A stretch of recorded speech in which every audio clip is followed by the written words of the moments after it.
The room went still before I even realized why. Laughter cut off mid-breath champagne flutes frozen halfway to lips. The jazz trio in the corner missed a note, the sound hanging awkwardly in the air. Every gaze in the banquet hall seemed to pivot toward me.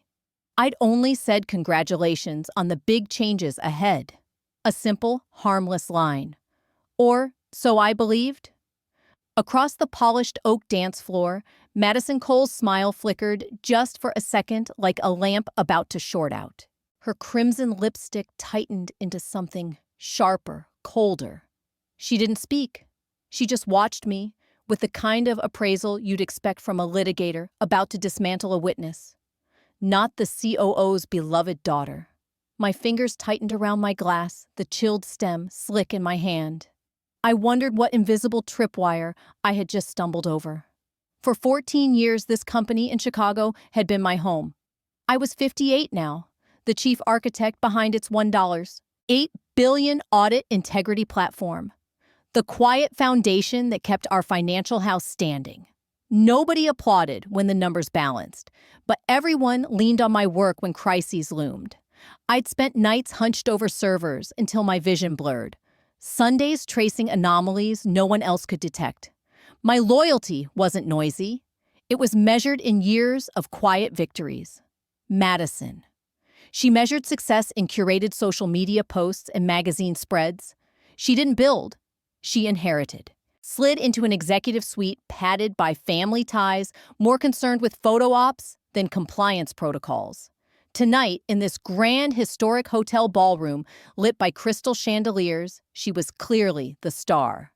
The quarterly gala had morphed into her unofficial coronation. But now, the air felt brittle. Madison tilted her head, eyes narrowing as though I'd spoken in some coded warning.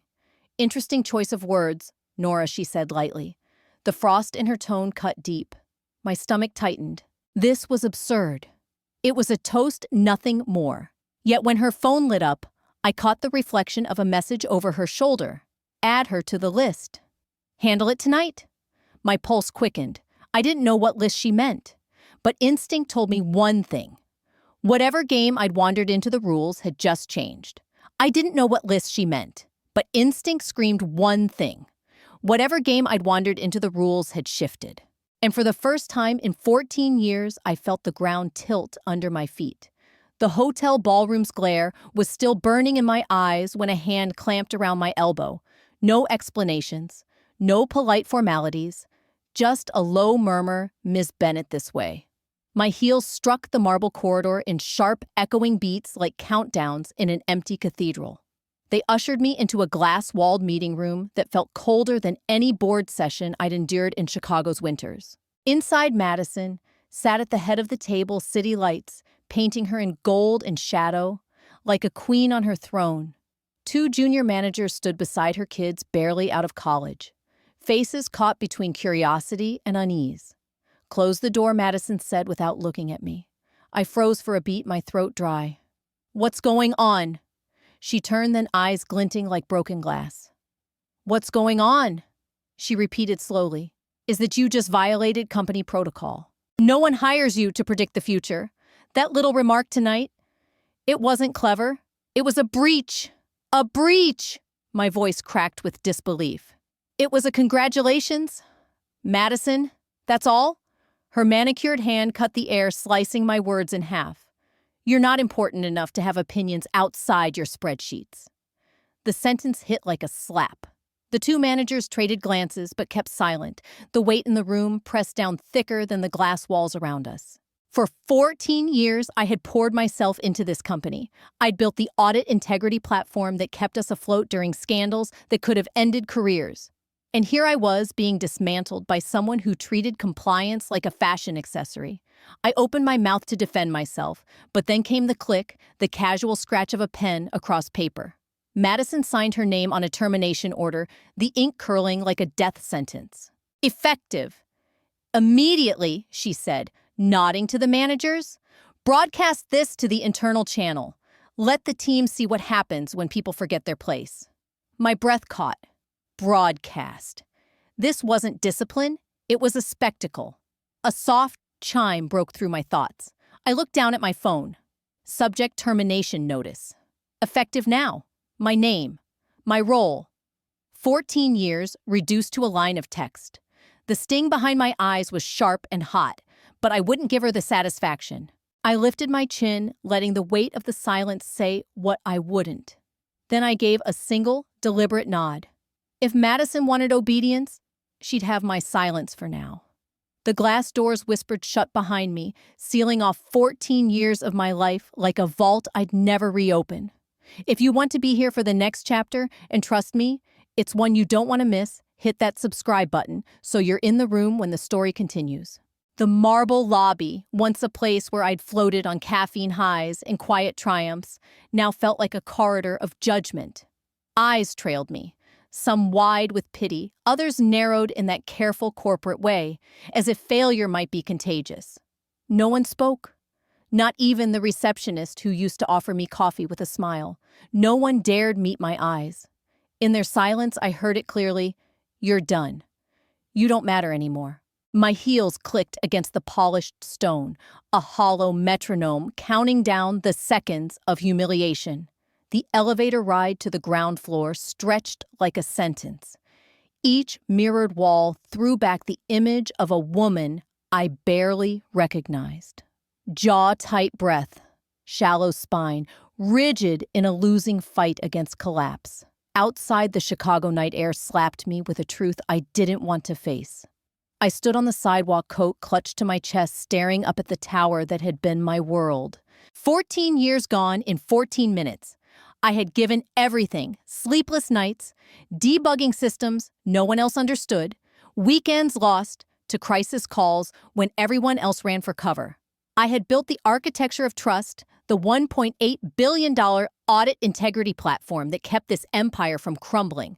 And yet one sentence, one slip of courtesy. That's all it took to reduce me to an expendable footnote.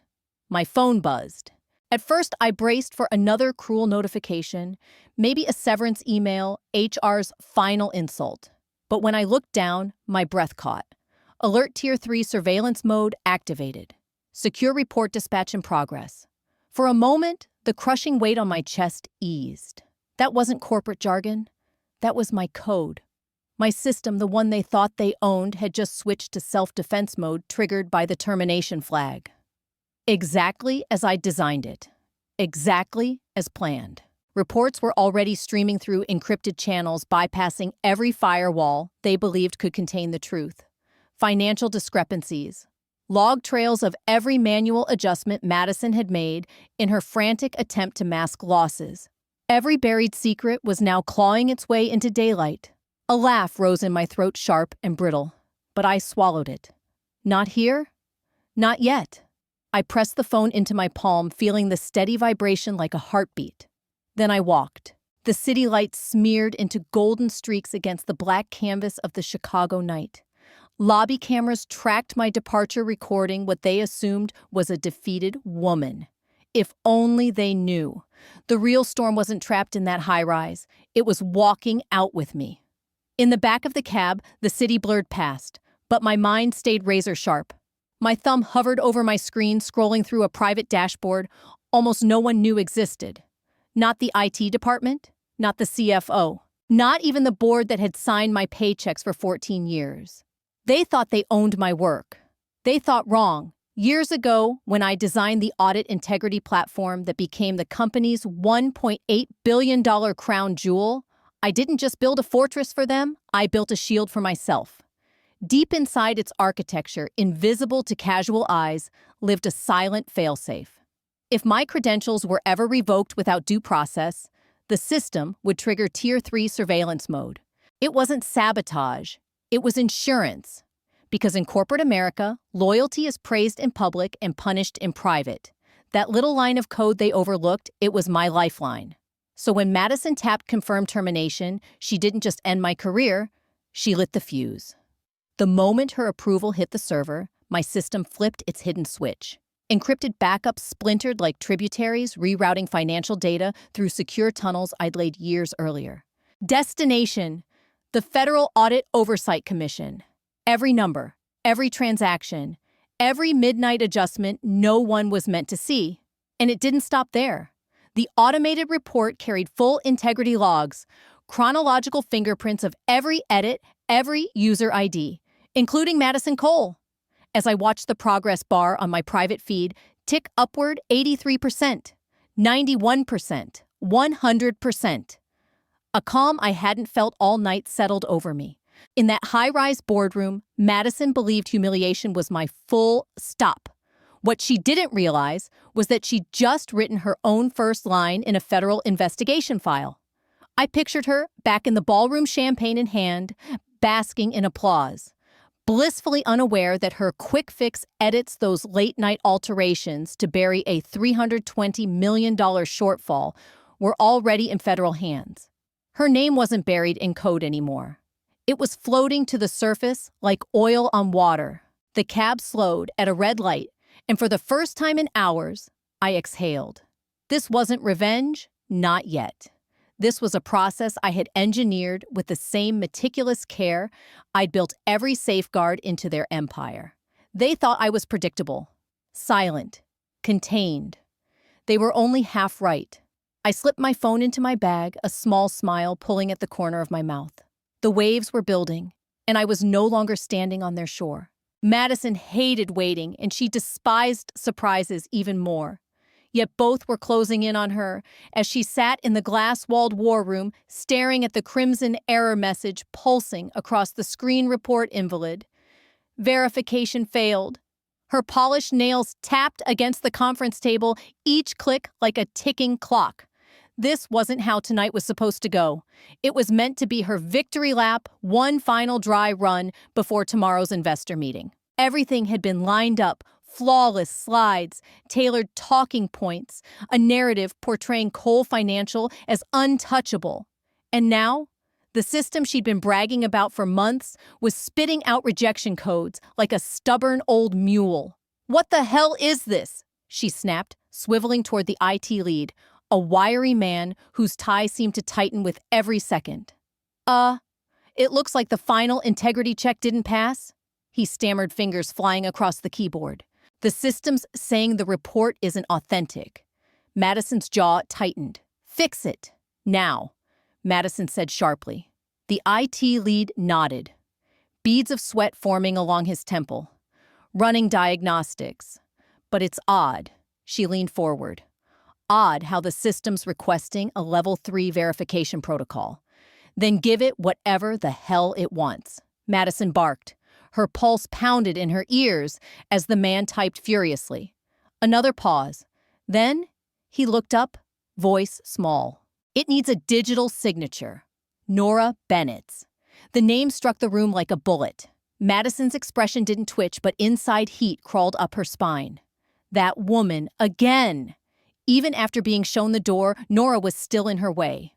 Madison forced a brittle smile. "Nora's gone. So find a workaround." "There's always a workaround."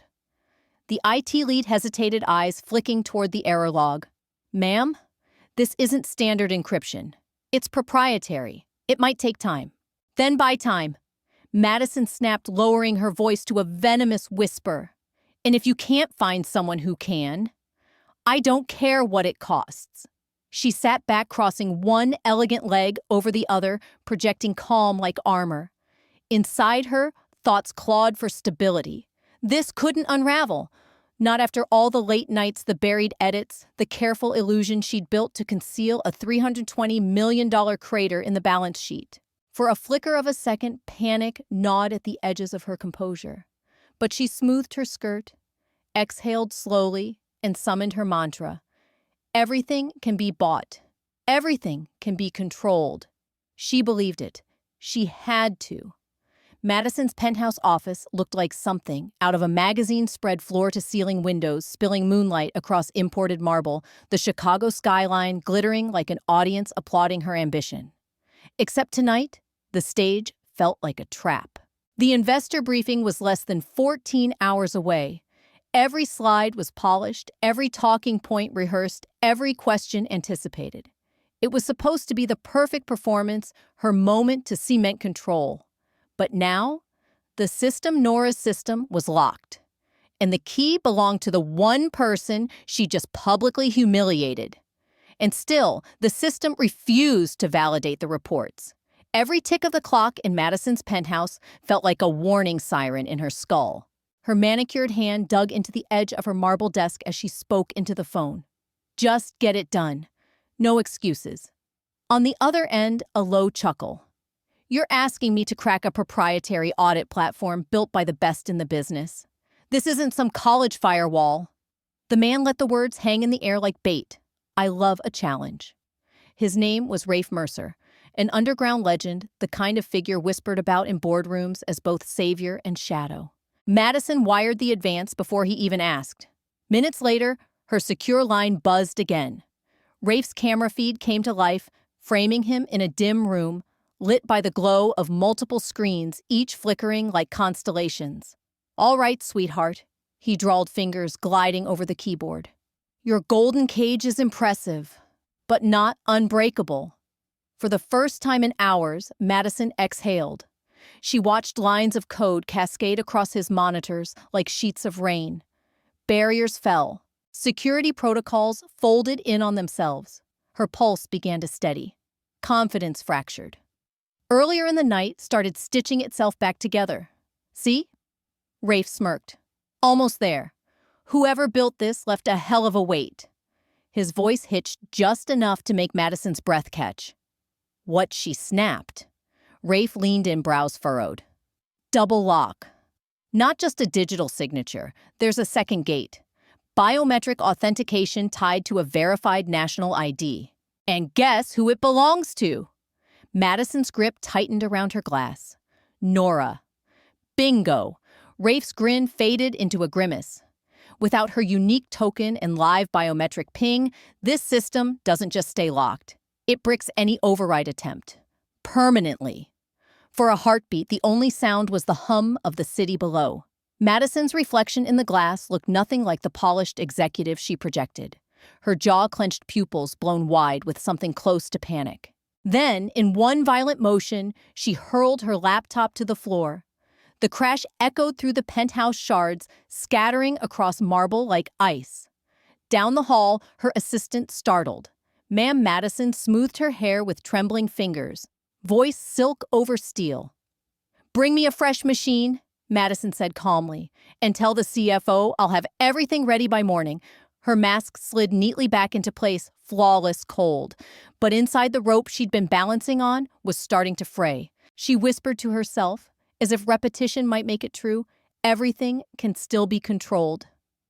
At 2:15 a.m., an alert jolted me from a restless half-sleep.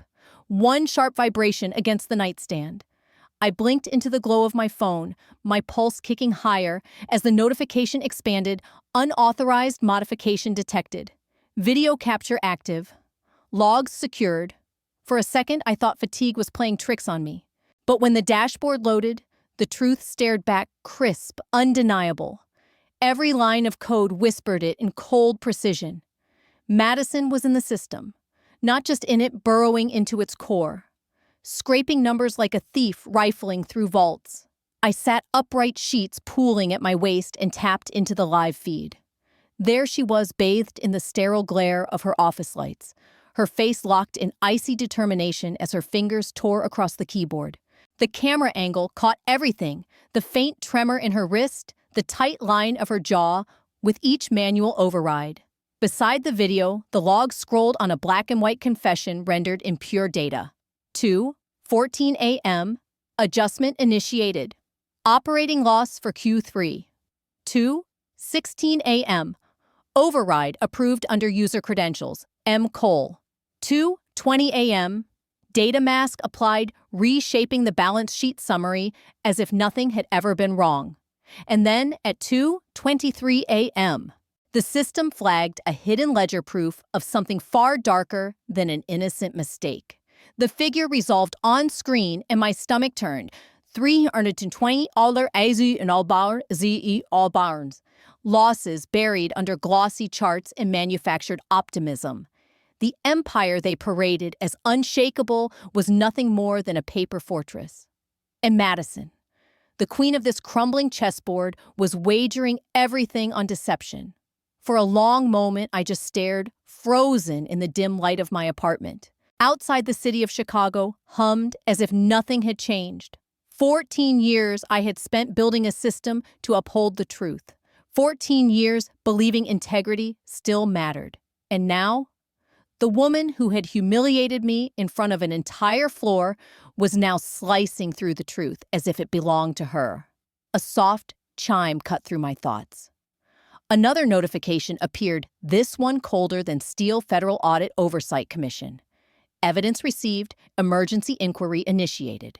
I read it twice, the words sinking like stones. My failsafe had done its work not just capturing the logs, but transmitting them in real time. Madison's edits weren't hidden anymore. They were evidence in a case already taking shape, far beyond her reach. I leaned back, exhaling slowly, controlled. This wasn't triumph. Not yet. It was something sharper, colder, a frost settling in my veins. Because what I'd uncovered wasn't just fraud. It was corruption at the highest tier of a corporation I had once called home. I closed my laptop, letting the weight of it settle in my chest. Somewhere uptown, Madison was probably raising a glass, convinced her empire still stood on marble. She had no idea the ground beneath her was already splintering. The investor meeting was meant to be flawless, a performance polished to the last comma. Instead, the massive display at the far end of the mahogany conference table glared in hostile, red report validation failed. Export denied. A murmur rippled through the room. 30 of the firm's most powerful stakeholders froze for a breath, then questions began sharp and overlapping like hail. What does that mean? Is this a system glitch? Are you telling us these numbers aren't certified? Madison felt her throat tighten. She rose, every muscle trained to project control, even as her pulse pounded in her ribs. A temporary delay, she said, voice smooth, almost bored. It's being handled as we speak. But then came the whisper, sliding across the glossy table like a blade. Then why are shares dropping in real time? Madison's head snapped toward the wall-mounted ticker. The numbers were bleeding red, 1 point, then 3, then 6, plunging like a body into deep water. Gasps cut through the air. Someone swore under their breath. Across the table, the CFO, her uncle, leaned forward, his expression darkening. His voice was a growl wrapped in disbelief. Madison, what is happening? She opened her mouth, but nothing came out. The world had narrowed to the erratic drumbeat of her heart and the brutal slide of red numbers bleeding down the ticker. She fumbled for words, any script that might salvage the wreckage, but before she could form a sentence, the main display flickered. Once, twice, then it went black. A hush fell over the room, thick and suffocating, and then in a font that seemed almost mocking, new text bloomed across the 60-inch screen: integrity alert. Data violations detected. Evidence submitted to Federal Audit Oversight Commission. The words landed like a gunshot. Whispers erupted, swelling into full-throated panic. Phones appeared in hands, screens flashing headlines as news leaked faster than any PR spin could contain. Cole Financial under federal scrutiny. Madison stood frozen, her manicured nails digging crescents into her palms, her vision tunneled on that one line pulsing across the screen like a death knell.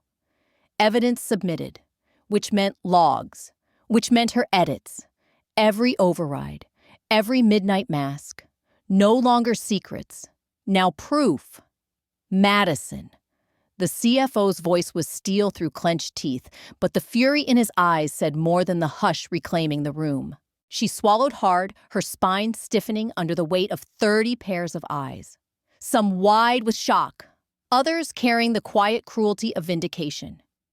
For the first time since my dismissal, Madison felt the ground not just shifting, but splitting open beneath her heels.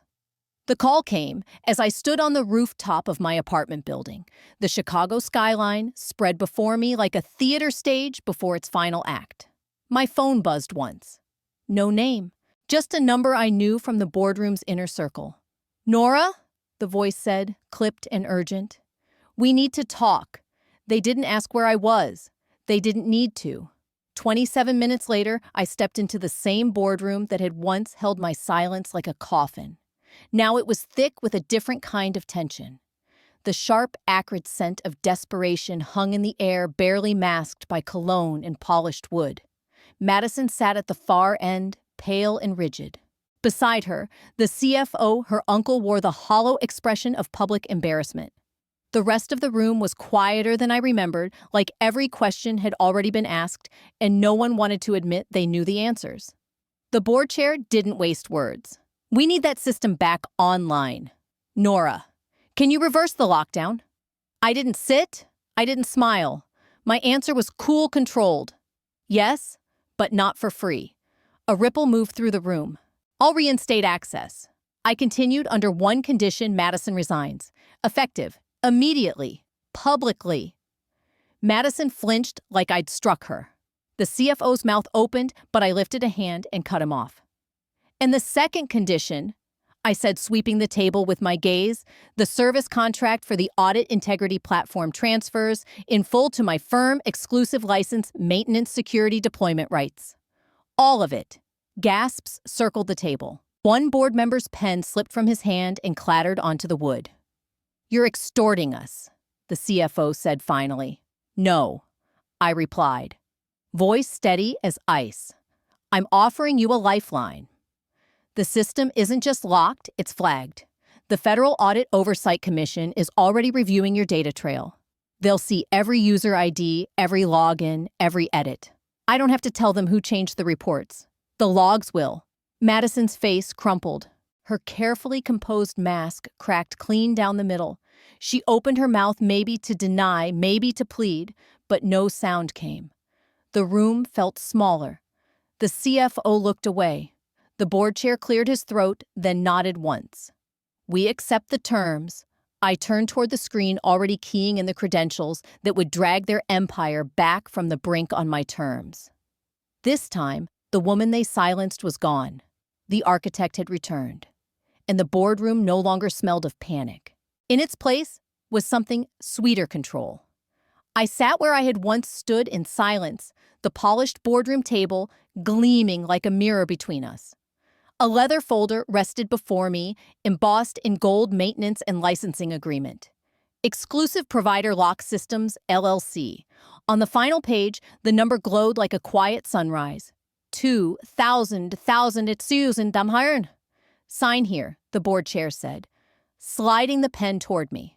His voice was soft now, almost deferential. I took it steady and deliberate, letting the ink flow with the weight of everything they once tried to strip away. 14 years of building, of bleeding loyalty into a system they thought they owned, distilled into a single stroke of black against white. When I set the pen down, the room exhaled. Someone clapped softly, awkwardly. The CFO didn't look at me. Madison wasn't there to glare anymore. She was downstairs. From the street, the hum of cameras drifted faintly upward, a storm of flashes and shouted questions ricocheting off the glass as two security guards ushered her through the revolving doors. The queen of curated perfection head bowed hands, shielding her face from a wall of light she couldn't bend to her will. Her uncle trailed behind, eyes hollow with the ruin of a legacy. I rose, smoothing my jacket as the folder closed with a decisive snap. No one stopped me. No cutting remarks. No false smiles. Only silence, the kind of respect that follows inevitability. At the threshold, I paused, letting my gaze rest on the company logo etched in steel across the far wall. For years, it had been a banner I served under, a symbol of purpose. Now, it was just metal and polish, empty of meaning. I leaned closer, my reflection folding into the letters, and whispered words I'd carried since the night they stripped me bare. Madison once told me I had no future here. Today, that future is worth $2 billion. Outside Chicago, pulsed with lights, 1,000 windows, glittering with possibilities I finally owned. Minutes later, I stepped into my new office. 40 floors up in a tower with my name on the lease. I touched the glass, feeling the city's thrum beneath my fingertips, and smiled. The storm was over. I had become the weather. If you've followed me to the end of this story, you've seen every step, the quiet years of loyalty, the sting of betrayal, and the moment I took it all back on my terms. I didn't win because I shouted the loudest or fought the dirtiest. I won because I prepared. I built something no one could take from me even when they thought they had. Now, I want to hear from you. If you were in my shoes, if someone humiliated you in front of your peers and tried to erase your work, what would you have done? Tell me in the comments. Share your thoughts, your advice, your own stories of standing up for yourself. I read them all because I know how much it matters to be heard. And here's what I've learned. Silence is only survival if it buys you time to build. Don't waste that time. Protect your work. Document everything. Create value that can walk out the door with you if you ever have to leave. If this story reminded you to guard your worth, like it, share it, and subscribe. There are more stories like this because injustice doesn't end, but neither does the fight for what's yours.